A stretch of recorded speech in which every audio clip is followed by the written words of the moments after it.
a long time, and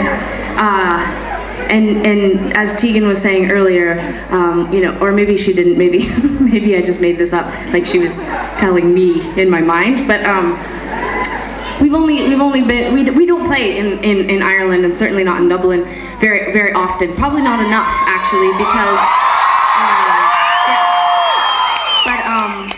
when we first started making music, the goal was to just make music. We grew up in a place called Calgary, and we wanted to just make music outside of Calgary.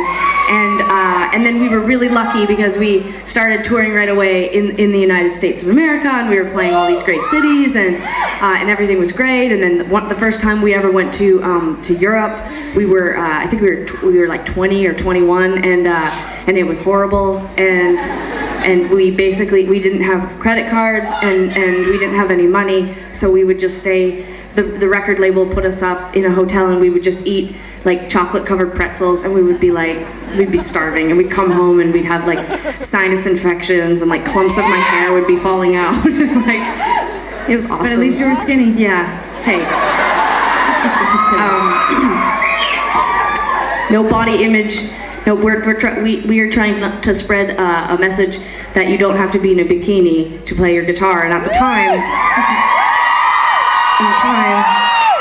our message was that you had to be in a bikini. No, at the time we thought that there might be the only way to ever get to places like Ireland was to be in a bikini while playing a guitar, and that's an exaggeration. But the truth is that there was so many years where we just felt like we were doing something that was weird, and that people. I mean, we didn't think we were weird. We were weird. We are weird. But I mean, musically, we thought that there was something really relatable, and for a lot of years, there wasn't a lot of people who thought that. Probably just because they were in a bathing suit and playing guitar. But this is getting confusing. What I'm trying to say is that after 12 years, it makes us feel good that we just do what we do, and we just play the music that we play, and that you're all here. It's very nice. And not to bore you with any sort of like things that go on behind the scenes, but there are so many times where you feel like, oh God, if we sounded more like this, or if we looked more like that,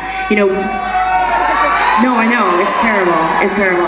But it happens, I mean, you do it every day probably when you get up, you don't put poop all over your face, you try to make yourself look respectable and go to school or whatever, and you brush your hair and you wear cool clothes. It's cool if you want to put poop on your face. If that's like your fetish or whatever, I am so sorry, parents. I'm not trying to get into poop fetishes or fetishes at all. That word just slipped out.